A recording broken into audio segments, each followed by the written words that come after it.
Happy Wednesday, everyone, and welcome to today's seminar. I'm Lori DeToro, editor of OEM Off-Highway magazine, and I'm very excited to be moderating how to take a calculated leap to an electrified system with EHPs. In this seminar, the Parker team will take a deep dive into why it's important to properly match the hydraulic pump, electric motor, and inverter in electrified work functions. They will discuss what key factors OEMs need to consider when changing from ICE to electric, how to choose the correct system components from both a size and selection perspective, and what to look for in an engineering partner. Before we get started, I want to take a few minutes to go over some housekeeping issues with you. The displays during this seminar are fully customizable. You can make the video player larger or the slides larger to view them easier. It's your system to set up however you like. We also ask that you find the Q&A section. We encourage you to ask questions throughout the seminar. If you have a question, type it into the section, and at the end of the presentation, we will answer as many questions as possible. Also, check out the related content section. The Parker team has a link there to allow you to get some more information about this topic, so please be sure to check that out. And also note that the seminar is being recorded and will be available on demand after today's live event.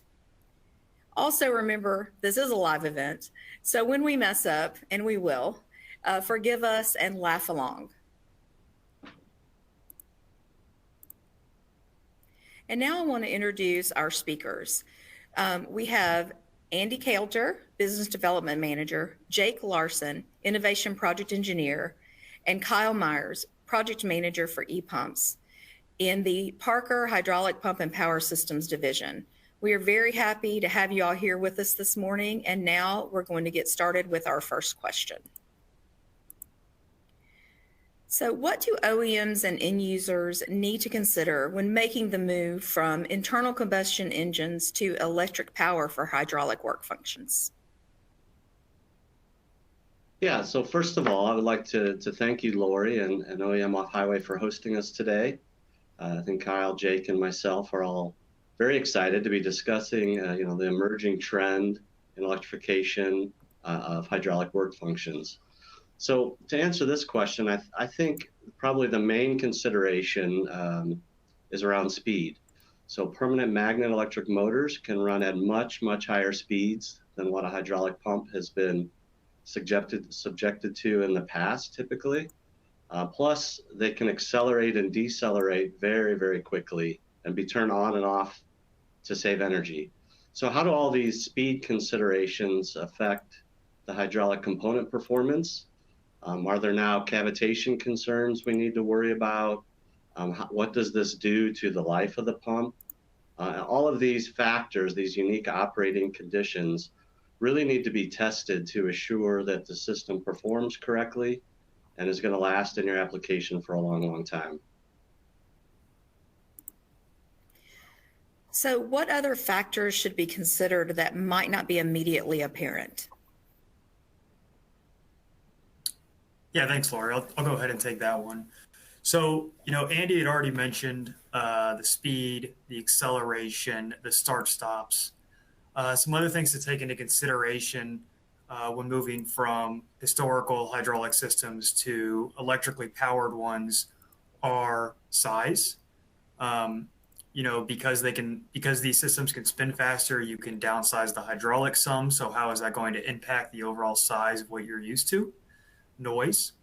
As we remove the internal combustion engine from the system, the hydraulics or the work function tend to become the loudest part of the application.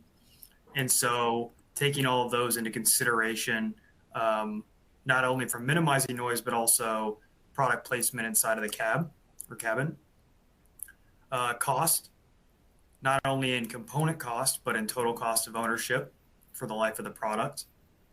Robustness, and making sure that the system selected is going to have the longevity of what the end user is used to. System complexity, so understanding all of the nuances that are needed for the specific electro-hydraulic unit, whether that is displacement control, different cooling loops, etc.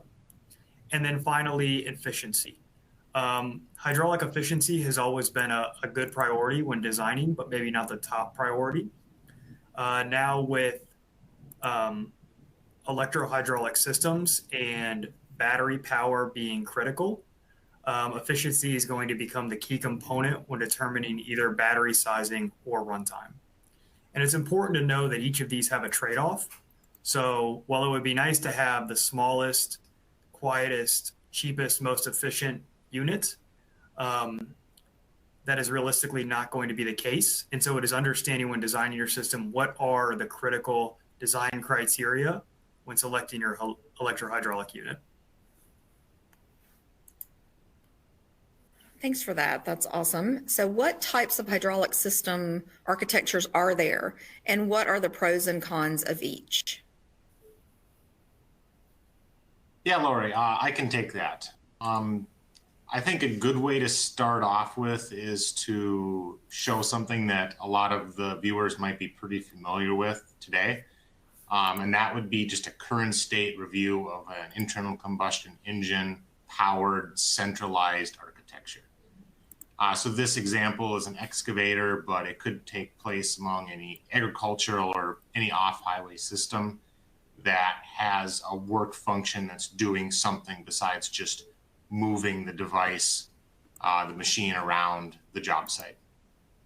So a lot of these systems today are going to have some type of internal combustion engine, whether that's gas or diesel powered. It's going to have a continuous high idle of around 2,000 RPM. And that internal combustion engine is usually going to be sized for whatever the peak power requirement is for both simultaneous like work function and driving or traction needs. So from the work function perspective, typically these systems have one pump that does all of the system. And that system could be actuators, it could be motors, anything that's a part of the work function. So some of the pros of this existing internal combustion engine centralized architecture is that it's very proven, it's robust, and there's a lot of economical hardware choices that you can use.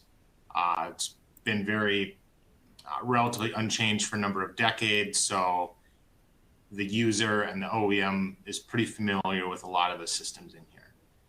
But some of the cons of this system is the inherent inefficiencies of the diesel engine paired with the hydraulic system. So you're going to see these compounding hydraulic losses, your combustion engine losses, such as exhaust and noise. That really compounds and makes the system not ideal in terms of an efficiency.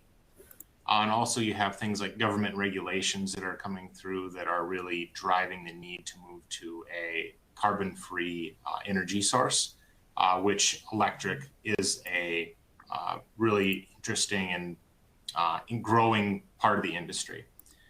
It's kind of another architecture that would be a good fit for future electric power is a centralized architecture with an electric motor drive. And some of the pros of this system is that you're sharing a significant amount of the existing robust proven work function. Your valves, your cylinders, your hoses, there's definitely some nuances. You can't just take a diesel engine out and put an electric motor in. It does take some system analysis, but you can reuse a lot of your work function system. And these are characterized a lot of the time with a centralized E-pump. As Andy mentioned, these permanent magnet AC motors can spin from 0 RPM during a shutdown case to up to 8,000 RPM in some cases. You're able to fully decouple that traction from the work circuit. So when you don't need your traction circuit, when you're just doing work circuit, you can totally shut off whatever system you're using to power your work traction circuit, whether that's mechanical, fully electric, or some type of closed loop hydraulic, hydrostatic type system. So really the goal here is to get better energy input with more efficient outputs. And really you can just use your controls of your electric motor, finding optimum shaft speeds of pumps and motors to reduce your system losses in your piping, your valves, things like that. One con here, however, is that you are inheriting a lot of the inefficiencies of your existing internal combustion engine system. So you still have pumping losses, you still have valving losses, you still need to cool the hydraulic circuit. But it's a good jumping off place that a lot of users are going to probably feel pretty confident and familiar with a lot of the system.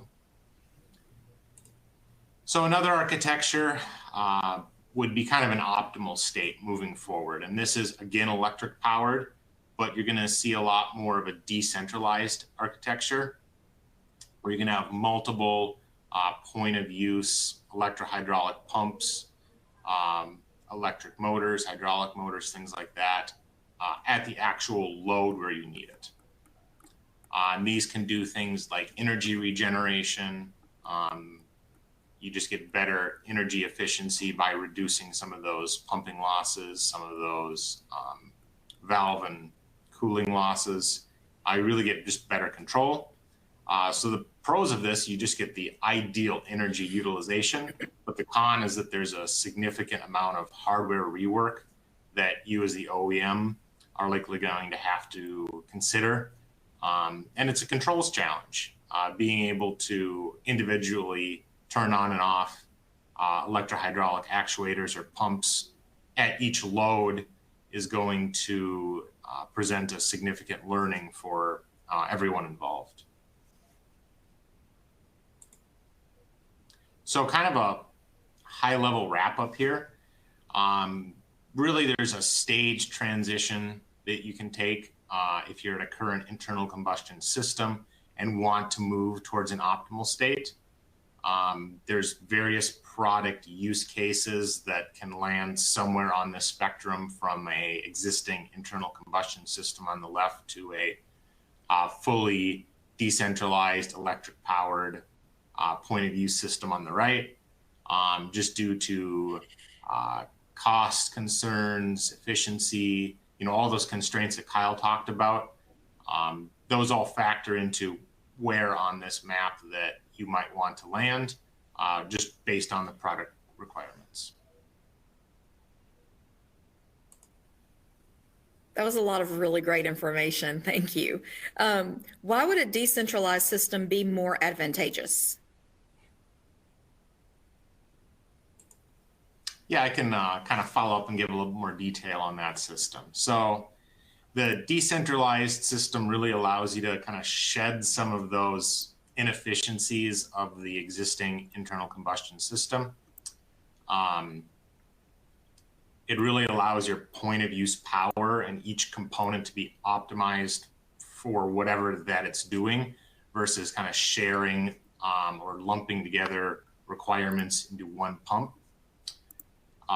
So decentralizing these systems allows for greatly reducing your line and pumping and relief losses, which can really reduce that non-value added work that's going into the system. And that's a great way to improve optimize your efficiency. That can also allow for longer battery life. So in the case where you need to have a fully battery electric system, reducing or regenerating energy like a hybrid or a fully electric car, that's something that can be done and is really important to look at for your load cycle. And that can really improve your battery life or reduce the need for batteries, quantity of batteries on your piece of equipment. And additionally, you can have opportunities to shut off systems when you're not required. And removing that wasted, non-value added energy is really a great way to start and improve the efficiency of your system.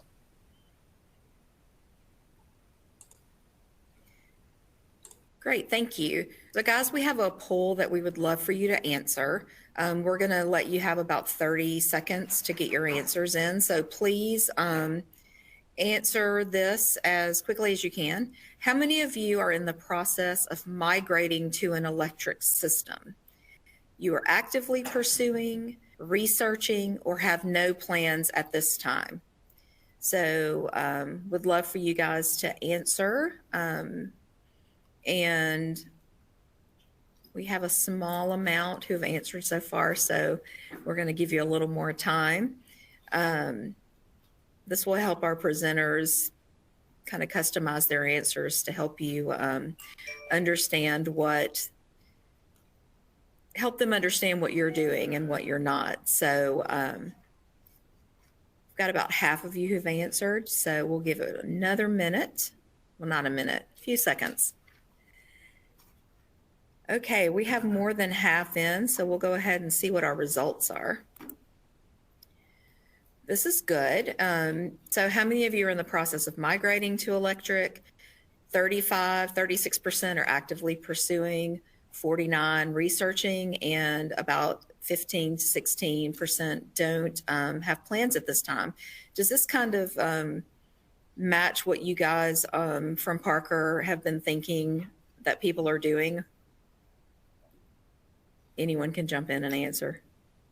Yeah, I think that pretty closely matches. I think it's an emerging trend, right? So Right. some people are moving ahead a little faster depending on what markets they're in, and others are still exploring. So yeah. Okay, fantastic. We'll go on to our next question.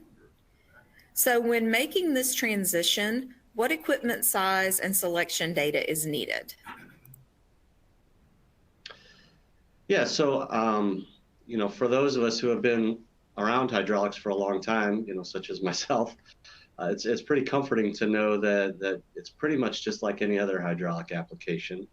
You start by finding out the pump flow and pressure needed to achieve the required speed and force at the actuator, right? So once you kind of size the pump and know the flow and pressure, you can pick the technology, get the right displacements, a pump that can handle the pressures, and move to the next step, which is really by knowing the torque of the pump, then you can use that as the input torque that the motor will need to provide, the electric motor. So, torque is directly related to the motor size that you need. And then, once you have the motor identified, then as well as knowing your operating voltage, then you can go in and pick an inverter that will drive the whole system appropriately.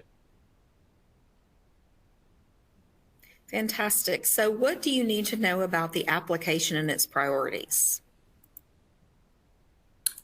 Yeah, thanks, Lori. So, we've kind of mentioned it a couple of different times here, but it really is dependent on the use case of those applications. So a couple of critical examples here is maybe you have an application that's going to be in a residential area. It's going to work while people are home or around an office. And so because of that, you care the most about noise. Efficiency, maybe that could be a trade-off. You plan to work for one shift or two shifts, and then it could go charge for 8 or 16 hours. So the battery runtime isn't as critical. In this scenario, you would select an electro-hydraulic system to do the work functions that is going to have the lowest possible noise. On the other end of that, maybe you're in a forestry application. You have a battery-operated vehicle that operates in some pretty remote areas. And so because of that, runtime is the most important. Maybe it needs to run for 16 hours a day, and then can do a quick charge for 4 hours at night or for 4 to 8 hours at night before starting up again. Because it's in, those low noise areas, or because it's in a remote area, maybe noise is not the priority. So in these scenarios, maybe you'd select something that has a lot higher efficiency, but maybe is a little bit noisier overall or a little bit louder overall to make sure that you hit the criteria that you're trying to achieve with the system. And then another example that we have here is mining. In mining, downtime is costly. It's one of the most expensive applications as far as downtime is concerned. And so in these kind of applications, you need to probably select an electro-hydraulic system that is the most robust. It's going to have the longest life, which will then result in the lowest total cost of ownership. In these scenarios, and due to the nature of how these machines operate, there's a high likelihood that the electrical work functions will be tethered in using an umbilical cord or a power cable of some sort and won't be totally battery powered. If that's the case, then you don't necessarily care so much about efficiency. And then mine sites are going to continue to be loud. You probably don't care so much on noise. So with all of those things considered, you want to make sure you pick an electro-hydraulic system that is going to be the most robust, that is going to give you the least amount of downtime, that's going to result in the lowest total cost of ownership.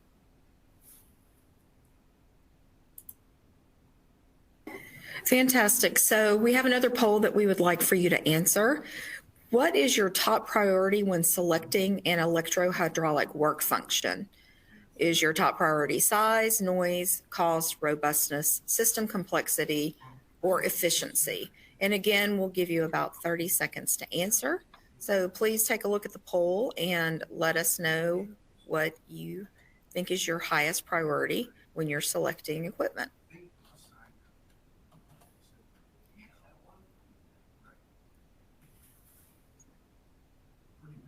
It is real important, again, so that we can kind of tailor this and some of the answers to your specific needs. So we appreciate you guys answering. We're at about 20% right now. So when we get to about 50, we'll move on. We appreciate you answering.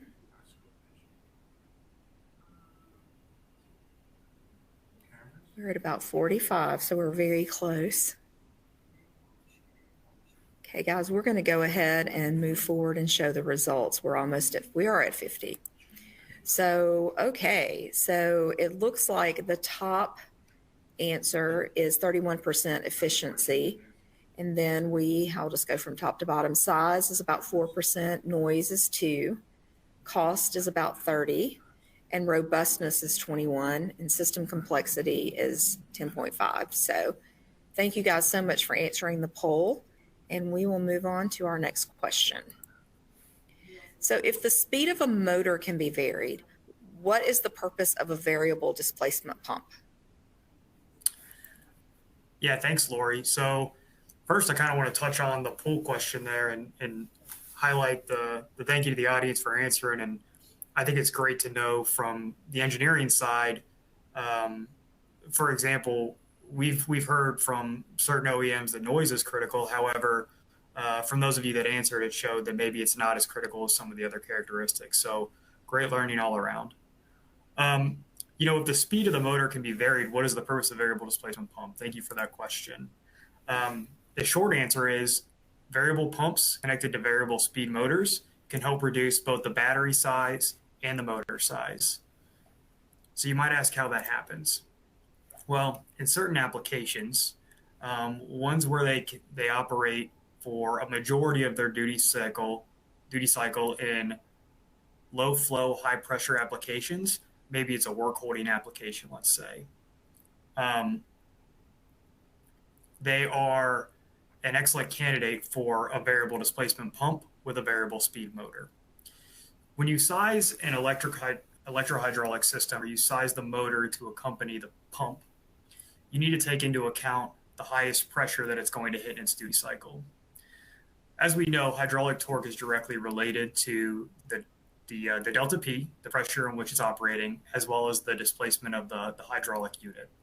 So for a fixed displacement pump, you need to make sure that your motor is sized to be able to handle torques that are going to be generated at the highest pressure possible for that displacement. When you look at incorporating in a variable displacement pump and these specific applications where a majority of that duty cycle is at low flow, high pressure applications, you can de-stroke that pump to achieve that flow. By de-stroking that pump to achieve the flow, you're still able to hit the pressure requirements, but your torque required by the motor is a lot lower. By doing this, you're able to greatly decrease the size of your motor. That saves you space, It also saves you the power requirement from the battery.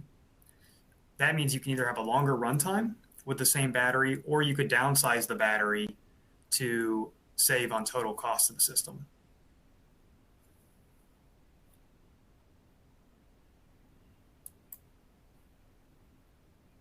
So, do you have an example that you can share with us?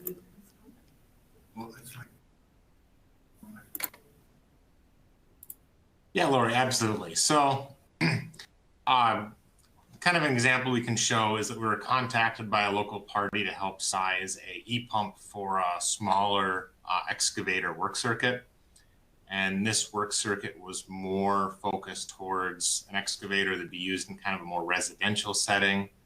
The machine can still be run aggressively for a shift, but charging is near as it is in a residential setting. But also things like noise were important due to it operating in close quarters with people. And size is important because it needs to be a light machine that can easily be hauled to the job site on a truck, something that's small for space in the machine also. So looking at it, we have an existing internal combustion engine system, open center hydraulic system, 125 liters per minute flow rate requirement, and a 275 bar pressure. So like Andy mentioned, sizing of the pump is very similar with an internal combustion engine system as it is with an electrically powered system. We got to find a pump that can work with those pressure and flow requirements. But kind of refining that, we want something that does have good efficiency. And we want to try to match that performance of the internal combustion system. So we don't want it to be much slower or have much less capacity. You want to have your cake and eat it too, per se. So in terms of an analysis of actually sizing the e-pump, two pump types are really standouts, a bent axis piston pump and a swash plate axial piston pump. And really the big difference there is that one is fixed displacement and one is variable displacement. So kind of looking at some of the metrics it used to create a solution, well, that bent axis piston pump, that can achieve the flow and pressure that we need, and so can the variable displacement pump. So we need some additional ways to understand and say, hey, what do we actually want to choose here? So what differentiated the bent axis piston pump is that it did have superior peak efficiency. So at that really high flow area, it did have a better efficiency. And it also has a more simplistic control. We don't need to have nearly the complex shaft speed and displacement requirement. With flow, you just figure out a required shaft speed for that flow. And in terms of the variable displacement, some metrics is that it allows a smaller footprint. As Kyle mentioned, going to that axial piston pump that's variable displacement, you can decouple that pressure and size requirement, go to a smaller motor, and you can optimize for some noise control by finding the best shaft speed and displacement to get the performance you need. That's also the quietest. And then using some analysis tools that we have basically determined that for the drive cycle that was provided by that interested party, that the power requirement for this particular drive cycle was about the same. And there wasn't really, from an efficiency standpoint, a standout in these pumps, because both of these pumps were selected because they are just inherently efficient versus other styles. So what we ended up recommending was a variable displacement piston pump due to that footprint reduction, due to the ability to have a bit better noise performance, and really very similar energy utilizations. The energy utilization can be really impacted by how the user or the operator of the equipment is operating it, the individual work cycle. So although the efficiency was important here, those footprint and noise concerns were things that were better met by the variable displacement e-pump.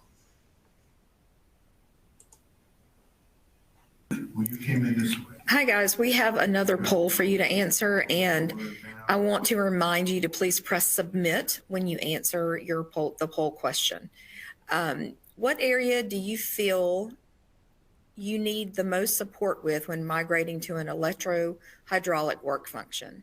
Is it pump, motor, and inverter sizing, testing, controls, system design, all of the above, or none of the above?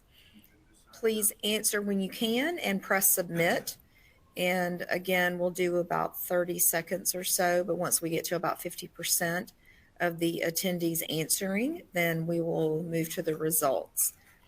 So when you're migrating, what do you need the most support with? And we'll definitely check in with our Parker team and see if this makes sense to them and it's what they have been seeing with some of their customers and end users.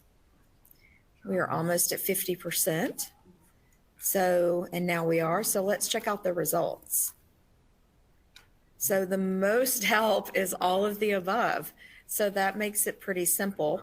Only 3% said none of the above. So does this match with what you, Parker team, have been seeing from your clients?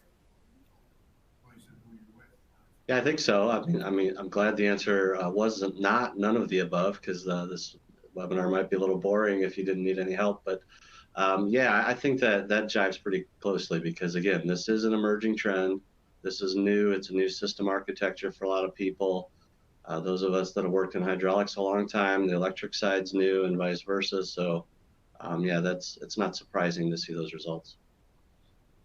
Well, that's good to know, and I'm glad it was none of the above either. But with some of the questions we're getting in and the attendance we have, I do not think that this webinar is boring. So we're going to move to our next question. So if you are seeking to make this change, which obviously our attendees are looking to make this change, what should you look for in an engineering partner? So I think, you really want to start with a supplier who has a broad range of product options available. I mean, of course, having many different pump technologies to choose from is kind of a must. As we've just talked about and discussed, there are a lot of trade-offs to be made when choosing the right technology, and a partner with multiple kind of tools in the toolbox can really help you with the optimal selection for your application. And then you also want somebody who can provide the complete subsystem, right? Somebody that has the pump technologies, but then also the electric motors and the inverters to make sure that, these are all from the same source. They've been tested and tuned to work together. It's really going to help save you time on your engineering efforts to find a supplier that can provide the complete subsystem and make sure that everything's going to work seamlessly together.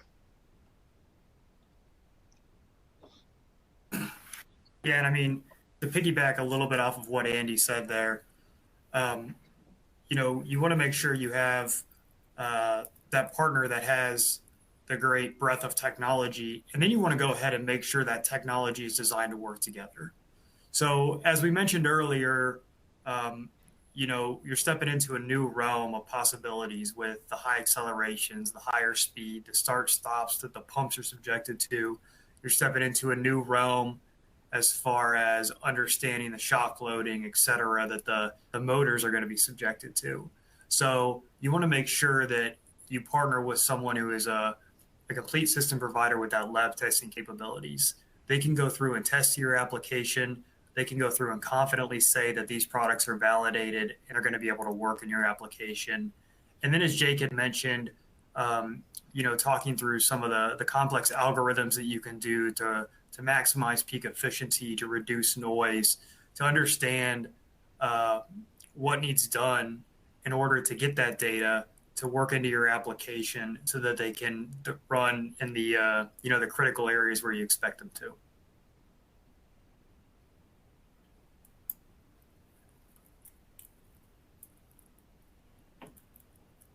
Yeah, and to wrap up, having an engineering partner that has design control and the data to go along with the products they're providing has a really large benefit towards the analysis side of things.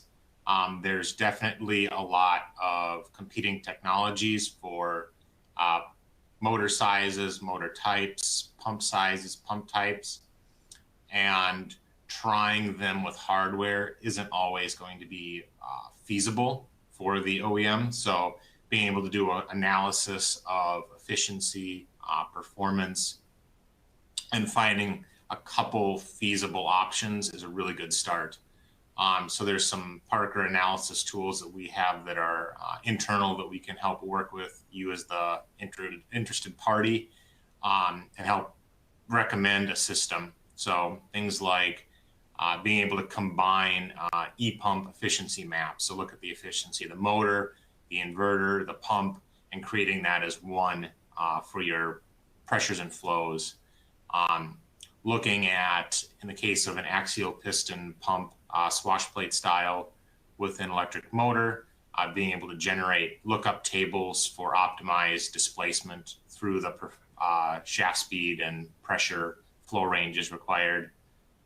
Looking at parameter maps,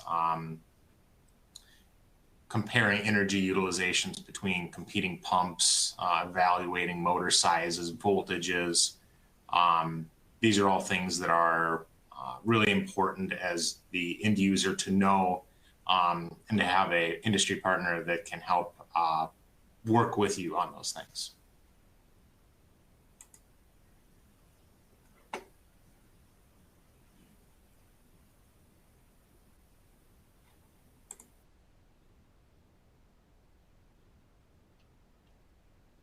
Lori, are you there? I was here, but I was muted. So I'm going to start over. Remember, we mentioned, I told you we'd mess up at some point because we're live. So remember that we discussed the related content section of the webinar display. So you can go there and find more information from Parker. You can get an infographic, a video, an article, and just get a lot more information about how to electrify. So please make sure you check that out.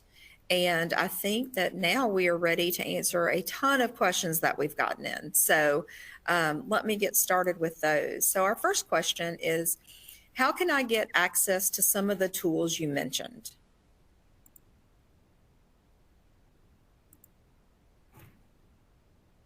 Yeah, thanks. I can take this one, Lori. So, for now, most of the tools we've talked about, and Jake alluded to some of the sizing and simulation software that we have, those are internal to Parker. So please, contact us to help with your application needs. I mean, whatever your channel is into Parker through an account manager, a territory manager, a distribution partner, please contact us to help you there. We are, though, working on some web-based sizing and selection tools, as well as e-configurator to help with, the sizing and selection process, as well as, 3D CAD models and all that good stuff. But they aren't quite ready for prime time yet. We have the e-configurators for a lot of our components, but not as a packaged e-pump subsystem yet. But stay tuned. We hope to be rolling those web tools out later this year. Great, thank you so much. Our next question is, are the units interchangeable? Hey, Lori, I'll go ahead and take that one. So short answer is yes. The benefit of these configured e-pumps, these electro-hydraulic systems, is that they are interchangeable. And so if you are designing a system that is going to be used in multiple applications, maybe one is going to be used in those residential areas where noise is more important, and then maybe that same system is also going to be used in a system where efficiency or robustness is most important. We're able to tailor the solutions so that the sizing is very similar. The difference is the hydraulic technology and some of the configured parameters in the motor. But the overall envelope, et cetera, and how it integrates into your system should remain roughly the same. Great. And the next question I have is, both of your selected exercise options use piston pumps. Why didn't you select a gear or vane pump? Yeah, by no means do we want to give the impression that we only recommend piston pumps for electrified pumps. Vane, gear, different types of pump architectures are still valid. There's a business case, a use case for each one of them. I guess the reason there, I'll reiterate, is just that both the piston fixed displacement and variable displacement options there met the efficiency requirements that the user was really looking for. So absolutely, there's definitely cases where vane or gear or other types of pumps are a good case. Just in this case, the piston won out. Perfect, thank you. What is my run time? How large of a battery does my setup need to perform as I'm used to? Yeah, I'll kind of go back to one of the tools that I showed here. That is one of the internal tools we have available. If you provide a work cycle, pressure flows, and some requirements, we can put together an e-pump recommendation that calculates what the energy requirement is. So showing in the example that we provided,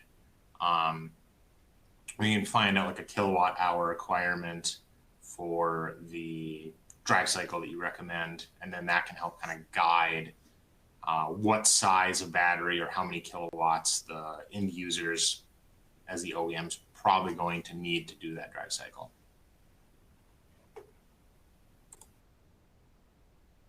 Great, thank you. Let me pull my questions back up. So, is heat generation a negative factor with electric motors, and how are they cooled?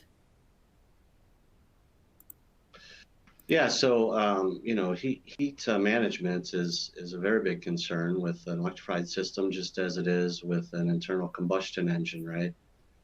So the electric motors do produce heat, as do the inverters, and they do need to be cooled. And that heat management is especially important when you're trying to optimize efficiency of all the components, because a cool component is going to be more efficient than something that's running too hot. So, and the way they're cooled typically is liquid, is water cooled. So, similar to a combustion engine, you're going to need a cooling source and a radiator somewhere to remove and dissipate that heat. Great. And next question we have is, do you have cavitation issues at higher pump speeds?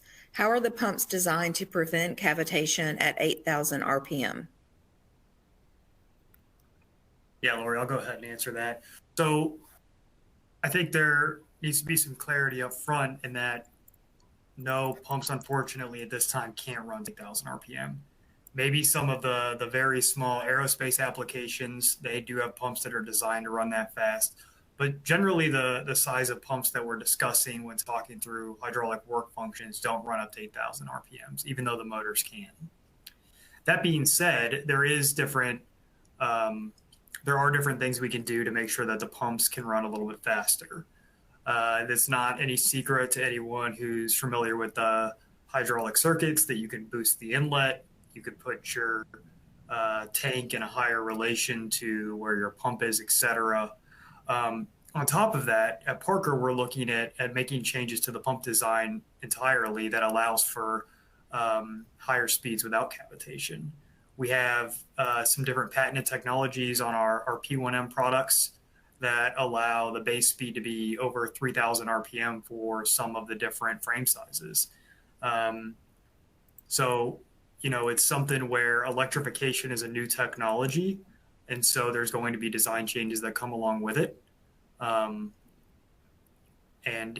each step along the way, we're going to get closer and closer to that optimal speed. Great. Another question, pretty specific to an event coming up soon. Will this product line be shown at ConExpo next week?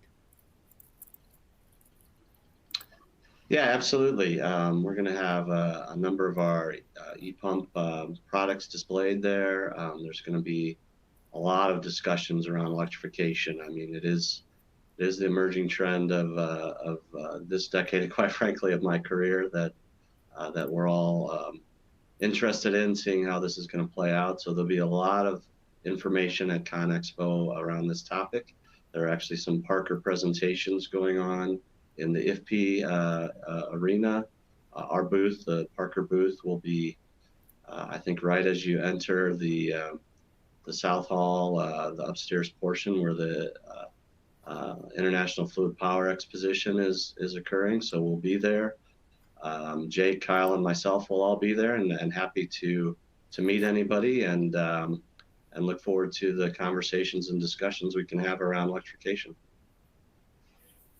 That sounds fantastic. We will be there too. So excited about that. What sets your GVMs apart from the competitors? Yeah, Lori, thank you for that one. So, the GVM has quite a few unique factors, but the main one is its power density and optimal efficiency.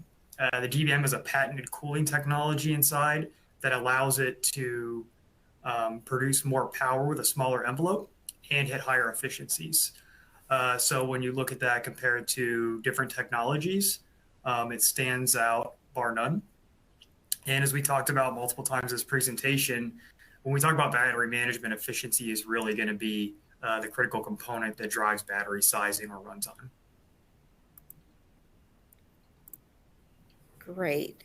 The next question I have is, how do you recommend controlling the swash plate position as well as motor speed when a variable displacement pump is paired with a VFD electric motor? Is it a complex algorithm in an electronic control module, or would you load sense with the VFD, or would load sense with the VFD be appropriate? I know that was a lot. Yeah, I can speak towards that. So when we test internally, Kyle showed, we do a lot of modeling, we do a lot of experimental testing. If we think a variable displacement e-pump would be a good recommendation for the requirements, likely we would provide some type of a lookup table. We have experimental data-driven, model data-driven, performance, efficiency optimized lookup tables that can be able to do that. So it's definitely something we need to work through, but we know where the pump and motor should be. The biggest thing is working through with the OEM to understand when you push that lever for whatever response the user wants, that's going to drive into that table that we can help provide and generate for you. Fantastic. The questions keep coming in. And by the way, attendees, if we don't get a chance to get to all of them, which I suspect we may not, we'll do a Q&A blog and we will share it on the website with answers to all the questions. So just want to let you know that we will get your questions answered. The next question is, what is the process of calculating the ideal refrigeration equipment, like a chiller, for the motor? Yeah, so great question. When we look at heat generation in a motor, in a PMAC motor, in the GVM specifically, it is really a relation to efficiency. So through using efficiency maps, working with your Parker rep, you can get an understanding of, based on your operating conditions, your speeds and torques, what efficiency that motor is going to fall into. And then based on that, you know that your motor is outputting a certain amount of power in the form of kilowatts. If it's operating at, let's say, 95% efficient, You just need to understand what 5% of the total operating power of the motor is in kilowatts, and then you can size your refrigerant or your cooling system to remove that much heat. And it really is pretty much that simple. Thank you so much. Do you see the runtime of the equipment shortened because of the battery life? What are you seeing the battery life to be?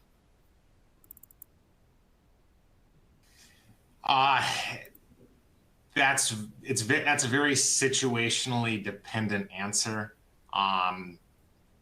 You're definitely in an apples to oranges comparison, looking at a traditional like diesel powered system versus an electric powered system.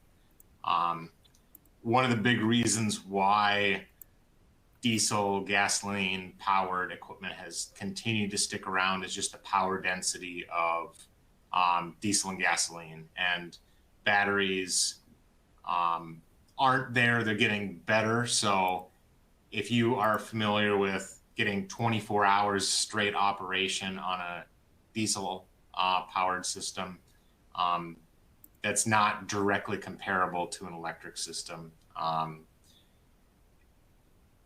There's not a great answer of, oh, if you get 12 hours of operation on a diesel engine, you're going to directly get 12 hours on a battery system. The battery system is going to have to be unique through the hydraulic sense to make that work. And that's really why we spend a lot of time with optimizing a system with an electric battery power much more than traditionally has happened with a diesel or gasoline engine powered system. Great, thank you for that. Someone said that they do not quite understand the 3 kilowatt hour for e-pump analysis result. Can you explain that further? Yeah, I guess I can kind of mention, so that was calculated with one of our internal Parker tools where we received pressures and flows for an abbreviated drive cycle from the interested parties. So basically what that was looking at was that shortened pressure and flow drive cycle that could be expanded towards a full shift. You know, if that was, let's say, 20 minutes, you could expand it towards 8 hours of operation. Really, that was just using our tools to give kind of a good estimation of, okay, is one a standout efficiency versus the other? And really that showed it. The analysis showed that no, they both had generally the same energy utilization, but that we do have tools that can really show down to lower numbers than just roughly what your energy utilization is. They are models. They're dependent on instrumentation, things like that. They do need to be validated, but that is something that we do have as a tool, is giving you that estimate of power utilization. Perfect, thank you. Next question, what voltage do you use for your motors? Yeah, so voltage is going to be directly related to the customer application. At Parker, we have different configurations of our motors that could run as low as 12 volts and as high as 650 volts and higher. So it really just depends on the application, the battery, the inverter, etc. Perfect. Again, thank you. Are there energy regeneration opportunities with an EHP system? Yeah, that's a great question, and it's really one of the main benefits of moving to this style of electric system. With the right configuration of an electro-hydraulic system for your work function, you know, using the proper motor, the proper inverter, and the proper 4-quadrant motor, along with some control architecture, there's definitely the ability to do energy regeneration to improve overall runtime or decrease battery sizing. Okay, Thank you. And can you elaborate more about the energy regeneration on the decentralized systems?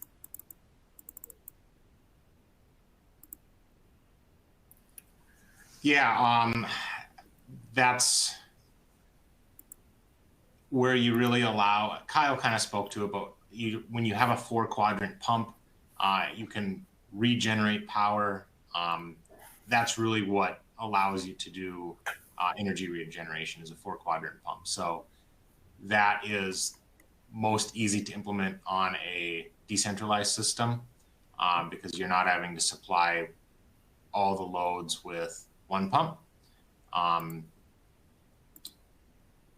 Again, it's very situationally dependent on what application the e-pump's being used in. There isn't a one-size-fits-all answer on that one. Hopefully that answers it.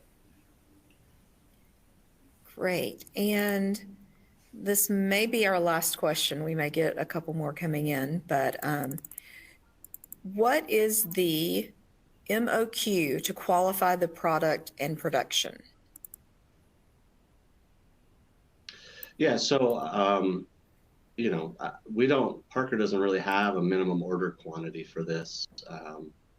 So we know that people are still exploring the technology, that you're going to want to prototype it, test it on your machines, and we're more than happy to build 1 or 2 or 5 pieces to help you start that prototype activity. So there's really no minimum order quantity. Obviously, when you get in a production setting, higher volumes are what we hope to get to, but to start at least from a prototype activity, bring us the opportunity and let's talk about it.